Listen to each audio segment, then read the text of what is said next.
Bonjour. Bonjour Serge, bienvenue dans mon Merci. atelier. Merci beaucoup. Voilà.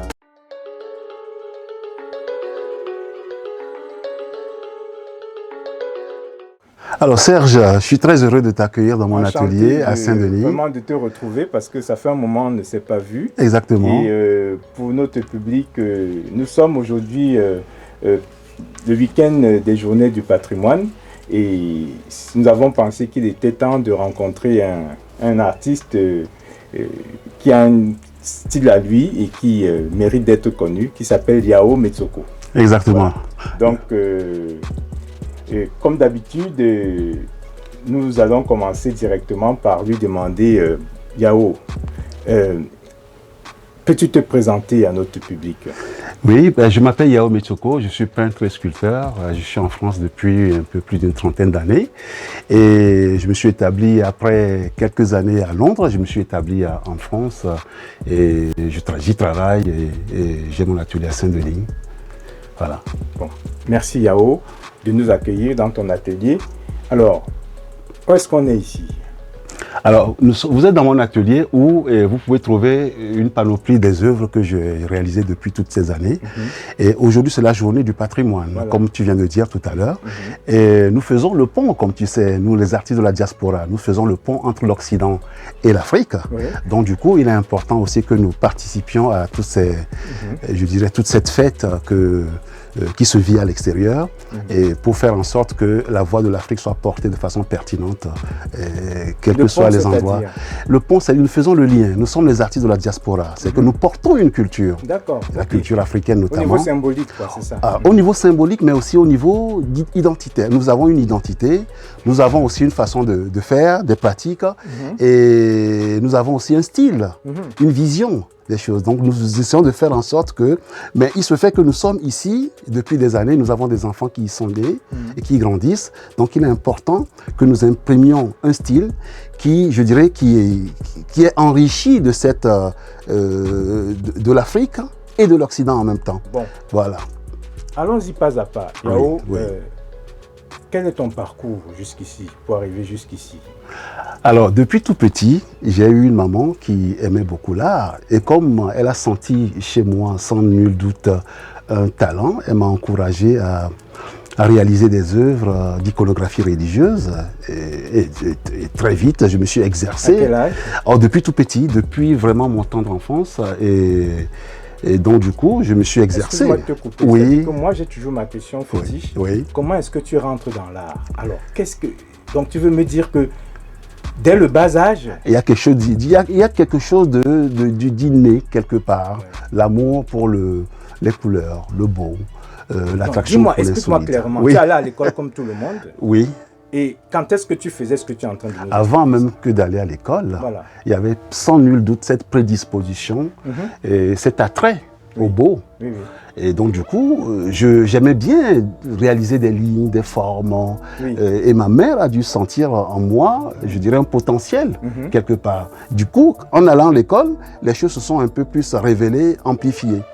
Voilà, et donc du coup, mes instituts, mes professeurs m'ont encouragé dans cette voie à promouvoir mon travail et comment dirais-je, à m'enrichir dans Est-ce que dans ton cursus, vous aviez des cours d'art? Comment ça se passait? Oui. Explique-nous un peu. Il y a des cours d'art pour tout le monde, mais il se fait que dans toutes les disciplines, il y a toujours quelqu'un qui a une prédisposition peut-être légèrement Explique-nous un peu comment ça se passait. S'il y avait un professeur de l'art, parce que dans tous les pays, c'est pas pareil. Alors, tu as raison, Serge, tu as raison. Et c'est-à-dire que dans la classe, à l'époque, comme nous n'avions pas tous des cahiers, des livres, le meilleur dessinateur était appelé à dessiner au tableau et les autres recopiaient, puisque tout le monde n'avait pas de livre pour dessiner sur le corps humain, par exemple, l'appareil circulatoire, l'appareil, le cœur, des choses comme ça. Donc du coup, j'ai dû retenir. Je retiens d'ailleurs dans ma tête, depuis cette tendre enfance, j'ai pas mal de choses qui sont imprimées jusqu'à aujourd'hui.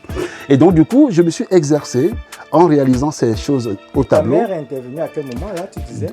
Ma mère aimait beaucoup les images d'iconographie religieuse. Oui. Donc tout ce qui est Jésus, Marie, des choses comme ça. Vous savez, les images pieuses qui circulaient à l'époque. Bien. Donc elle aimait bien que je lui fasse des reproductions de ces pièces-là. Et tu avais le talent pour faire quelque chose? J'avais un talent. j'avais un talent pour le faire. Donc du coup, je m'exerçais à le faire. Comment tu t'équipais? Est-ce que tu faisais ça sur du papier? Explique-nous un peu. Bonne question. Elle m'achetait justement des couleurs, des peintures. Et mon père n'aimait pas trop parce que mon père aurait préféré que j'apprenne beaucoup plus mes leçons. Voilà. Et oui, donc, il y avait toujours ce combat régulier. Ce conflit entre l'école d'abord. L'école d'abord. C'est pour ça que tu m'étonnes avec ton histoire dès le bas âge. Un parent qui t'encourage comme ça. Mais il y a quelque chose de très subtil que nos mamans ont toujours su. C'est de déceler en leurs enfants quelque chose d'intime. On le retrouve dans toutes les sociétés. La maman. Elles savent que leurs enfants ont quelque chose d'intime. Ils apportent un peu un supplément d'âme. Mais bien sûr, alors que les pères sont. Ils sont là pour s'attendre les notes de fin de semestre et de fin d'année. Exactement, une rigueur absolue. Et alors que là, les mamans ont cette. Je vais baisser mon. C'est les aléas du direct. Enfin, les aléas de l'enregistrement. J'espère que ça ne va pas trop te perturber. On était donc avec cette maman qui voulait que tu reproduises. Qui a impulsé exactement l'iconographie religieuse. L'iconographie religieuse. Donc du coup, je me suis exercé à les reproduire. Et petit à petit, je pense en classe de 3e seconde, j'ai eu un professeur qui s'appelle professeur Pego, qui nous expliquait que l'art n'est pas seulement, je dirais, la technique, mais c'est de la poésie. Donc la notion de poésie est intervenue chez moi vers l'âge de 15-16 ans. En classe de quoi tu as dit? En classe de, je crois, en classe de seconde? De seconde première, en classe de seconde, 3e seconde. Professeur de... Péglo, paix à son âme, un professeur de dessin. De dessin? Oui, il nous expliquait que l'art, c'est d'abord poésie. Même en seconde, vous aviez des professeurs de dessin. Oui, tu avais choisi quelle série, toi? À l'époque, je pense que c'était la série A. Tu étais littéraire alors? J'étais littéraire. Et vous aviez des cours d'art? On avait des cours d'art. Pas de littérature seulement, mais de l'art. De l'art. Dans toutes les classes. Des dessins notamment. Exactement. Dans toutes les classes, il y avait des cours de dessin qui sont dédiés. Exactement. Et donc, du coup, il y a des élèves qui se sont révélés comme étant des artistes. On t'a formé à l'art finalement dans le cursus scolaire. Je dirais que j'ai reçu une formation qui a été amplifiée par ma propre démarche personnelle. Il y a eu d'abord les acquis, donc les fondamentaux. Donc la poésie, justement, qu'est-ce que c'est que cette histoire de poésie? Mais c'est-à-dire que quand on regarde une œuvre de Max Chagall, par exemple, on n'est pas que dans des formes, je dirais, que nous connaissons. Il y a une sorte de lyrisme dans son travail. Et là, effectivement, la notion de poésie s'intègre. Par exemple, prends-moi un exemple sur ton travail. Hein. On va attaquer direct là. On est gâtés là. Prenons par exemple cette pièce. Là, on voit effectivement un mélange de couleurs, mais nous ne sommes pas dans la reproduction de la nature telle qu'elle est. Voilà. Nous sommes dans une sorte de transposition, dans une interprétation. Voilà, donc on voit une nature avec une sorte d'architecture, une construction. Que l'artiste apporte. Mais il y a en même temps un lyrisme. Quand on voit la façon dont les formes dansent. Exactement. Donc c'est la question de la subjectivité. Ne pas rester seulement dans quelque chose de formel, mais utiliser la forme doit être au service, je dirais, de la beauté, de l'art. Ce n'est pas le contraire. Voilà. Donc Marc Chagall, qui est un de mes maîtres, on retrouve justement cette notion de poésie à travers la synesthésie, le mélange des couleurs. C'est la façon dont les couleurs se mélangent entre elles, leur subtilité, comment ils s'évaporent. Ça m'intéresse complètement. Là. Tu as fait des écoles, une étude, tu as approfondi ta formation en art, justement? Oui, parce que je me rends compte que la question de la technique ne suffit pas. Il faut une démarche presque spirituelle. Il faut une certaine sacralité dans sa démarche. Ça s'est passé comment? Tu étais à l'école en Afrique? Oui. J'arrive à Londres. Où ça exactement? En 84, j'arrive à Londres. Alors, je pars du collège Saint-Joseph. Dans quelle ville? À Lomé. À Lomé, au Togo. Voilà, où j'étais avec le professeur Pego. Voilà. Et tu te retrouves à Londres. Mais comment ça se fait? Mon père était diplomate. Mais papa, il est quand même il était dans le processus. Voilà, il était diplomate. C'est du lourd, là. Oui, j'arrive à Londres. Et là, pour la première fois en 1985, il y a une grande rétrospective des œuvres de Marc Chagall. C'est pour ça que je parle souvent de Marc Chagall. Et là, pour la première fois, je rentre dans un musée. Mais je rentre dans un musée avec des œuvres monumentales et des œuvres d'une beauté, d'une puissance. C'était ta première fois d'entrer dans un musée? un musée de cette envergure. Oui, d'accord. Ah oui. Tu étais déjà habitué à aller au musée? Oui, mais là... Est-ce qu'à Lomé, tu avais quelque chose qui on avait des expositions. Ah oui, déjà, quand même. Mais oui, il y a des expositions qui se font, il y a des galeries, bien sûr, mais pas de ce niveau. Musée, pas de ce niveau. Un musée de quel musée, si tu te rappelles? Alors, je ne me rappelle plus, mais ça doit être un musée national, voilà. Où il y avait, d'ailleurs, c'était la grande rétrospective, puisqu'il était mort en 85, en 84-85. Et c'était en quelle année, toi, tu faisais cette visite? Et bien là, aux mêmes années, où on faisait cette rétrospective. Donc, ça fait longtemps que tu es en Europe. Voilà. Et donc, du coup, ça a été tellement marqué que, arrivé en France en 86, je me suis établi en France. Ben, je me suis dit, comme le Togo est un pays francophone, au lieu de reprendre mon anglais à zéro, je me suis dit qu'il fallait peut-être continuer en français. Donc, du coup, j'ai demandé à mon père. Mon père était professeur d'anglais pourtant. Mais je lui ai dit, papa, je préfère ne plus reprendre l'anglais à zéro. Je vais m'établir en France, puisque la France est un pays francophone. Il m'a dit, écoute, vas-y. Je me suis établi en France et là, je rencontre Clem Lawson. C'est qui ça? C'est un de nos monuments, un de nos géants. C'est un perliste. Il peint avec des perles. Comment tu écris Lawson? Clem Lawson, L-A-W. Clément Lawson. Clem Lawson. C'est un artiste majeur. Tu le rencontres dans quel cadre? Alors, il se fait que c'est mon beau-frère, c'est un de mes beaux-frères et amis. Ah bon. Et là, son travail est d'une puissance incroyable. Et chez Clem, c'est la notion de la démarche artistique. Décidément, toi tu es dans le concept. Hein. Exactement. Oui, l'art, ce n'est pas que seulement poésie. Oui, oui. On peut faire de la poésie, mais il faut qu'elle soit structurée, il faut qu'il y ait une vision. Oui. Voilà. Et avec Clem, je découvre la notion de vision. Et puis moi-même, à travers mes démarches, mes recherches livresques. Tu t'es inscrit dans une école d'art? Non. L'école, c'est la vie. D'accord. C'est la nature. Mais tu as eu la chance d'avoir donc des gens autour de toi qui t'ont toujours formé. J'ai toujours eu des gens autour de moi. Tu es un autodidacte? Les gens comme Clem, exactement. Je dirais que je suis un autodidacte. Les gens comme... Puis en 99, les œuvres d'Ousmane Sow sous le Pont des Arts. Et là, je me dis, mais pourquoi rester de façon étriquée? Il faut explorer l'espace. Voilà. Quand est-ce que tu as fait de la sculpture la première fois? À partir de 1999, à partir de l'exposition d'Ousmane Sow sur le Pont des Arts, je rentre dans les sculptures monumentales. Mais tu faisais déjà de la sculpture? Je faisais de la sculpture, mais des petites pièces. Mais Ousmane Sow a été une révélation pour passer à une dimension plus grande de mon travail. Il y a quelque chose qui nous a échappé. Oui. Est-ce que tu montrais ton travail? Est-ce que tu faisais quelque chose de ton travail? Pour les tableaux, oui, mais pas pour les sculptures. Qu'est-ce que ça faisait? Comment ça se passait? Ça se passait bien. Je faisais mes expositions et ça se passait relativement bien. Donc du coup, j'étais inscrit déjà. J'étais déjà artiste. Quand je suis arrivé en 84, j'avais déjà commencé en 85 en France. Je faisais déjà des petites expositions dans les restaurants, dans les... Est-ce que ça te nourrissait? Non. C'est ça qui m'intéresse. J'avais un travail professionnel. Voilà. Et donc c'était à côté. Exactement. Donc, tu tenais à garder cette passion pour l'art. Je tenais à garder cette passion parce qu'elle est intrinsèque en moi. Et voilà. Donc j'ai continué. Je n'ai jamais dévié de cet objectif. Est-ce que tu as eu des rencontres avec ton œuvre qui t'ont vraiment de temps en temps gratifié de quelque chose? Est-ce que tu as un souvenir? Chaque œuvre, pour moi, chaque œuvre est un univers à explorer. Chaque œuvre a sa force et sa puissance, a son histoire, a son identité qui lui est propre. Aucune œuvre n'est supérieure à une autre. Oui, pour moi, je considère qu'aucune œuvre n'est supérieure. En revanche, elle peut raconter une histoire très pertinente, qui m'est importante. Alors, une histoire qui m'est importante. Une question qui me revient, j'ai interviewé la critique d'art Rossana Azimi dernièrement. Oui. Alors, elle disait qu'on peut passer à côté d'une œuvre sans jamais la rencontrer. Oui. On a besoin souvent de quelqu'un pour expliquer.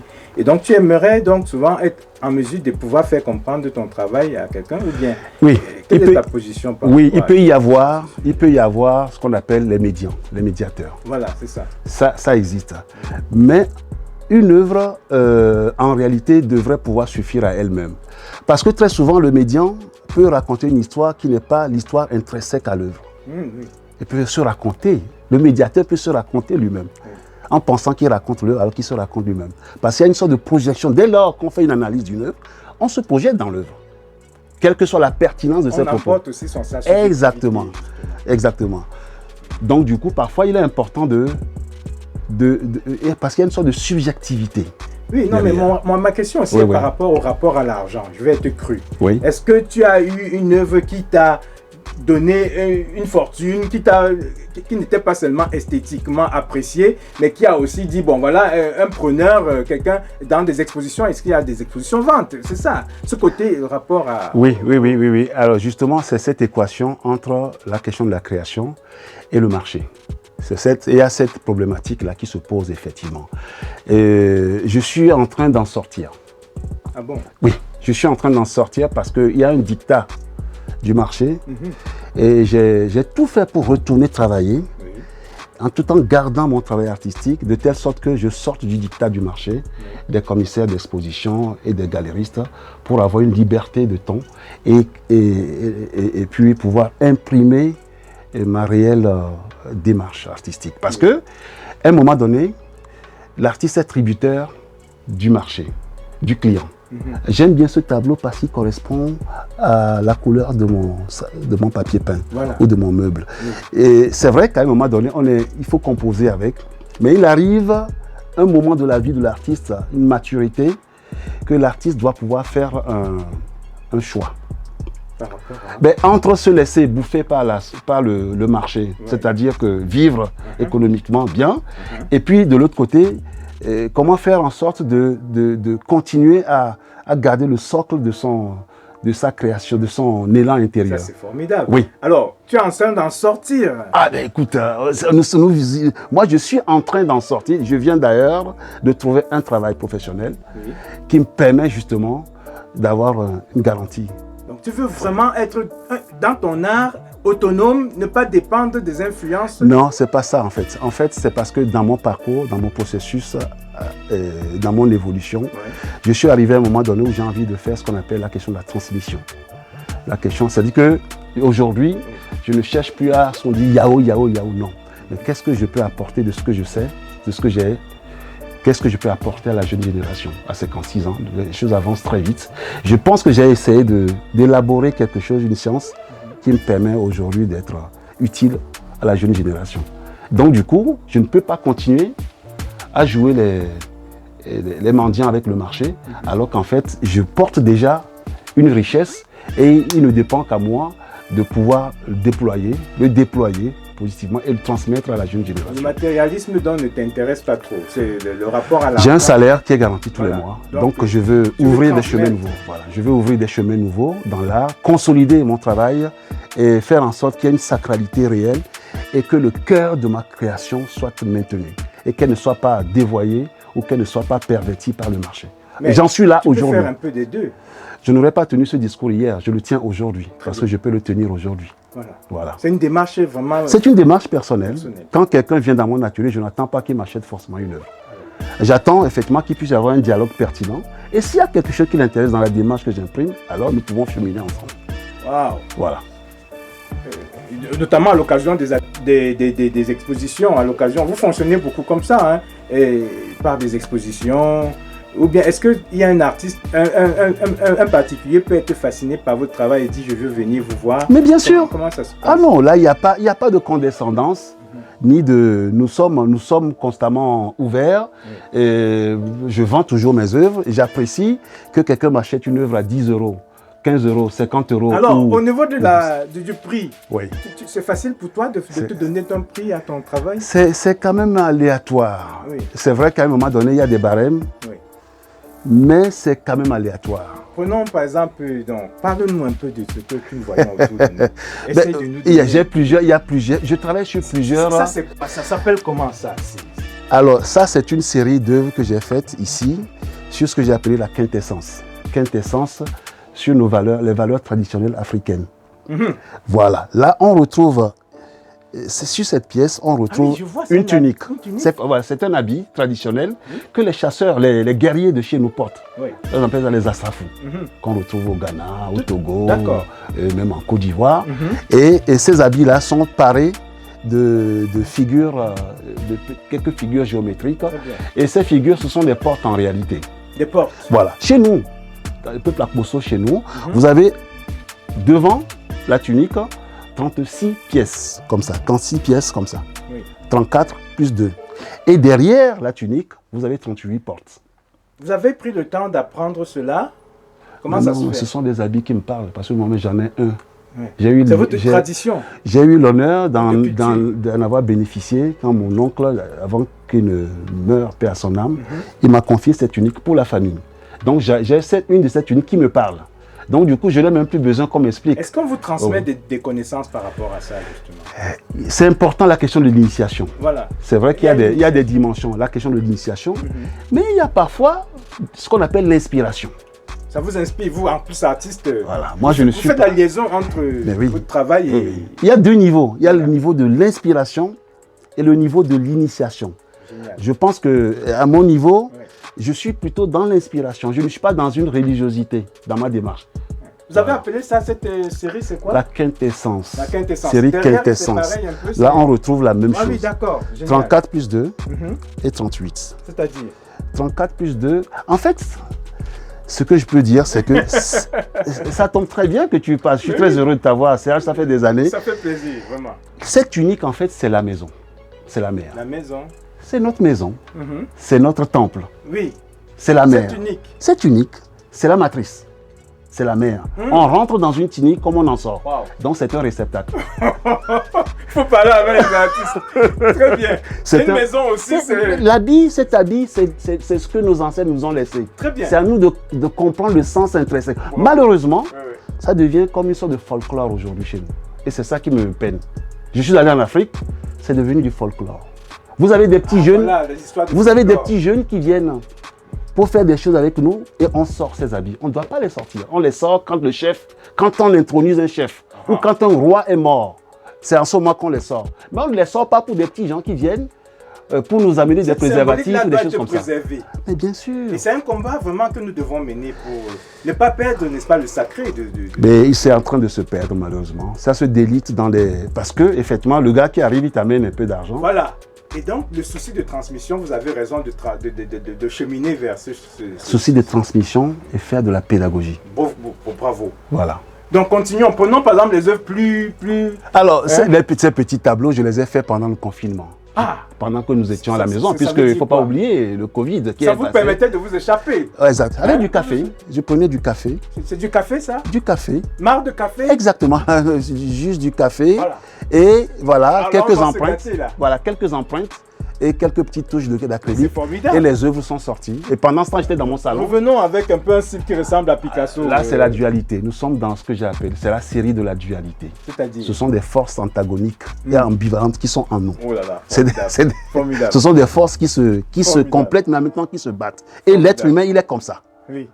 Il est comme ça. Il est aux prises de tensions, de ces formes antagoniques. On va voir la variété de votre travail. Je vous prie de filmer ce tableau avec une dame qui se mire. Qu'est-ce que ça veut dire, ça? C'est juste une femme qui est devant un miroir. C'est le jeu de se regarder. Il y a des œuvres plus simples. Il y a des œuvres qui sont plus simples, qui n'ont pas besoin de... C'est vraiment ce qu'on voit. Voilà, les scènes de vie quotidienne, avec toute une grâce, voilà, qui n'ont pas besoin...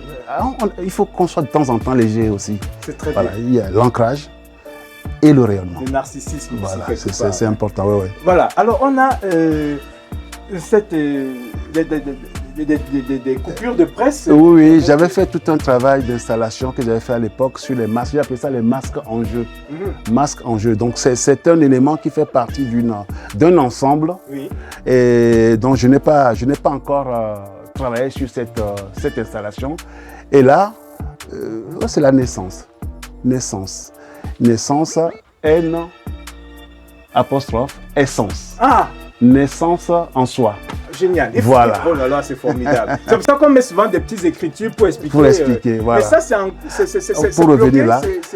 C'est arrêté pour le moment? Non, ça fait partie d'un ensemble. C'est un ensemble avec des masques que vous voyez derrière, là, au niveau de la fenêtre. C'est un ensemble. Voilà. Ça raconte une histoire par rapport à un ensemble. Ça, c'est quoi, ça? Là, ce sont des dessins. On voit un peu partout. Il y a des dessins. Hein? Il y a des dessins, des collages. Il vous faut une galerie à vous. Il vaut mieux si j'ai une galerie. Il vous faut une galerie. Voilà. Il y a même des tableaux qu'on ne peut pas voir. Ça m'évitera justement d'être... Oui. Expliquer, par exemple, on a dans la sculpture. Ouais, c'est Cri de nos mères. Là, on voit cette femme. On voit le style Ousmane Sow. Oui, on peut parler de... Ce n'est pas du Ousmane Sow, c'est du Métioko. Mais effectivement... Ça vous a inspiré. Ça m'a inspiré puisque effectivement, c'est un honneur d'avoir... La mère, c'est ça? Oui, c'est la femme qui crie. C'est le cri en fait. Oui, le cri. C'est le cri de Yao Métioko. Le cri de nos mères. mer, voilà, le cri de mer. Donc j'ai une série de 2 pièces comme ça, il y a une autre pièce qui est de l'autre côté. Donc on voit cette femme qui crie, qui interpelle le monde. Voilà. Génial. On a des cabosses de cacao qui viennent de mon terrain au Togo, voilà. Voilà. Ça, et oui. Et puis voilà, on voit aussi là. Tout vous inspire, hein? Tout m'inspire. Ça, c'est des chutes de bois qui sont assemblées et qui forment cette pièce. Voilà. Vous aimez beaucoup de la 3D, hein? Vous aimez beaucoup cette mise en dimension. Exactement. De votre travail. C'est important dans la création de ne pas se limiter à un seul médium, d'être capable de se mouvoir, de changer. Parce que les artistes qui pensent qu'en changeant un médium, on risque de ne pas les reconnaître, sont prisonniers du marché. Et c'est justement ce que je refuse. Je veux faire en sorte que c'est l'outil qui me sert. C'est pas moi qui sers l'outil. L'objet doit me... Selon l'expression que vous... Exactement. J'ai une expression, j'ai un concept, j'ai quelque chose. Il faut absolument que je me donne les moyens matériels d'y arriver. Pas d'économie de la matière. On allait traverser ça. Oui, alors on a ça. Oui, j'ai tout un travail. Bon, cachez ce sein que je ne saurais voir. Voilà. C'est quoi cette série-là? Voilà, alors ça c'est un travail, c'est la danse. Là c'est un travail sur la danse. Voilà. La danse. Ah oui, justement avec la danse. Exactement. La danse africaine exactement. En plus, très expressive. Hein. Je l'ai fait quand je suis revenu du Bénin dernièrement. Parce que j'étais à Ouida et en revenant de Ouida, j'ai fait cette pièce. Voilà. Et ça, c'est quoi ça? Ah là, c'est une version de la louve. Alors, ce qui est intéressant dans cette pièce, c'est qu'on retrouve sous la louve un plateau de jeu qui est la Wallé. La Wallé. La Wallé. Très malin. Exactement. Parce que la Wallé, en fait, c'est quoi? C'est un jeu qui incarne vraiment la vision, la philosophie et la cosmogonie africaine. Qui, d'ailleurs, précède la question du christianisme. Parce qu'on retrouve ça? Oui. Parce qu'on retrouve justement 12 cases, comme on retrouve les 12 apôtres. Génial. Et par contre, les cases contiennent des graines. Mais les graines ne peuvent germer que s'il y a la lumière. Donc, les 12 apôtres plus le Christ. Donc, il faut la lumière. Nous avons la lumière fait germer les graines et le Christ trace le chemin aux apôtres, aux 12 apôtres. Donc, il y a une analogie parfaite entre ces deux éléments. Vraiment, votre source d'inspiration. Nous sommes dans l'inspiration. C'est génial. Voilà. Donc, vos tableaux, des fois, justement, j'allais, en préparant cette édition, je pensais à vos formes rondes. Justement, vous aimez la volupté, j'ai l'impression. Hein.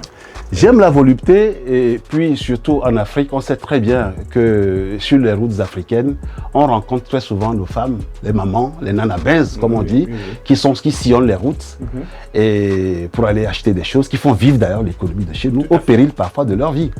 Donc du coup, toute cette série sur les émigrants, j'ai appelé ça les émigrants. Les gens qui portent des taxis, qui peuvent paraître pour certains vulgaires, mais en réalité, c'est pour aussi interroger le regard que les hommes portent sur ces femmes, ce moment qui au péril de leur vie sillonnent les routes voilà. Et ça, c'est... là, c'est une femme, j'ai appelé ça la femme éléphant. Oui. Voilà, donc c'est une femme qui porte une coiffe un peu comme une trompe d'éléphant. Voilà. Et le monsieur, vous avez voulu saluer les artisans. C'est un hommage, voilà, c'est un hommage à l'artisanat. Voilà, c'est une œuvre hommage à l'artisanat. Encore votre volupté là. Alors, justement, l'idée de ces œuvres avec les saints qui écrasent ces enfants, c'est un concept très intéressant. Et le concept consiste à dire qu'à un moment donné, la zone de confort ne peut pas être quelque chose de définitif. Il faut de temps en temps sortir de la zone de confort. Ah. Les seins, pour l'enfant, c'est sa zone de confort. C'est là où il se sent le mieux, c'est là où il est protégé. Mais il est bon de temps en temps de sortir pour être un homme ou une femme. Il faut sortir de cette zone de confort. Donc, voilà. La zone de confort, vraiment, il n'y a pas mieux. Hein, le sein de la maman. Alors, ça, c'est un élément de l'installation sur le grand voyage du pharaon, sur lequel je suis en train de travailler. Très bien. Voilà. Très bien. Ça, c'est un projet... Un projet qui est en cours de réalisation. On a hâte de découvrir. Voilà. Il y a aussi même des scènes aussi de... L'amour. Hein? L'amour, le blanc et le noir. Tout, on essaie de balayer. On retrouve encore la tenue... Exactement, on retrouve ça là-bas. Voilà, des grands formats. Voilà, Serge. Non, on n'a pas terminé. Il y a ça. Et oui. Il y a des sculptures. Il y a des sculptures, des dessins. On a des dessins, voilà, on a des dessins. à l'encre de Chine, à l'acrylique, sur papier. Donc on voit ce jeu de transparence très intéressante. Voilà. Donc tous ces tableaux ont été faits pendant le... Voilà. Et donc, le grand monsieur là, c'est quoi? C'est un personnage que j'ai fait à l'époque quand j'avais fait une exposition à Hong Kong. Ça a été fait pour une exposition au Cultural Center. Tu as été à Hong Kong? Oui. Donc j'avais fait cette œuvre expressément pour Hong Kong parce que je trouvais bien que cette œuvre mélangeait trois cultures. La culture asiatique, un peu comme on voit les mangas japonais, et la culture africaine à travers ces figures que nous voyons, et puis l'esthétique occidentale. Tout à fait. Je trouve que les trois éléments sont là. Où est-ce qu'on voit l'Occident Mais la façon dont les lignes, la pureté des lignes, l'élégance, la grâce, tout ça, je pense que ça montre bien ce mariage entre l'Afrique, l'Occident, et voilà. C'est formidable, on va terminer avec ça, c'est magnifique. Voilà, c'est un bidon qui fait un peu une tête en même temps. Oui, j'ai appelé ça l'homme au cri bidon. L'homme au cri bidon, celui-là. Ah, au cri bidon, le cri bidon, bravo. Bravo les artistes, c'est formidable. Vraiment, vous nous gâtez. Voilà. Vous nous avez gâtés. Est-ce que vous avez un message à passer, hein? On est là, on est chez vous aujourd'hui. Est-ce que vous avez un discours particulier pour terminer? Qu'est-ce que je peux dire? C'est que qu'en Afrique, on puisse créer les conditions. Voilà, bravo. Surtout nos institutions puissent créer les conditions pour que nos jeunes aient droit de cité et qu'ils aient les conditions matérielles, psychologiques pour pouvoir créer dans un environnement sain, très vite en sensibilisant les enfants dans les écoles maternelles, en faisant en sorte de faire que les artistes puissent intervenir dans les écoles, en donnant des bourses aux jeunes et en faisant en sorte qu'il y ait des lieux de valorisation du travail des productions d'artistes. Et de l'autre côté, que l'Occident aussi fasse en sorte que ce va-et-vient entre le Nord et le Sud soit le plus fluide. Parce que là, je dois exposer avec Richard Lattey, un compatriote togolais qui devait venir exposer dans le Gers. Et il a réuni toutes les conditions. Et là, il n'a pas son visa. Alors que l'exposition a lieu dans 15 jours. Il est au Togo. Et il a réuni toutes les conditions. C'est un artiste majeur à dimension internationale qui n'a pas eu son visa, alors qu'il n'aspire qu'à une chose, c'est de donner le meilleur. Il y a aussi la restitution des œuvres d'art et tout ça. Vraiment, il faut vraiment qu'il y ait une fluidité, une sorte d'échange, que ça continue. Exactement. Et vraiment, un monde qui se ferme comme ça, ce n'est pas idéal. Et l'art est justement là pour créer un discours, un dialogue entre les cultures, dans le fameux rendez-vous du donner et du recevoir. Et que nos frères et sœurs aillent vraiment dans les produits finis, qu'on ne soit pas toujours à être dans le bricolage. Et la finition de nos travaux feront que nous serons dans le concert. Exact. Et sa finition. Il faut aller jusqu'à la finition. Ne pas faire les choses comme ça parce qu'il y a l'argent à prendre, on prend l'argent et puis voilà.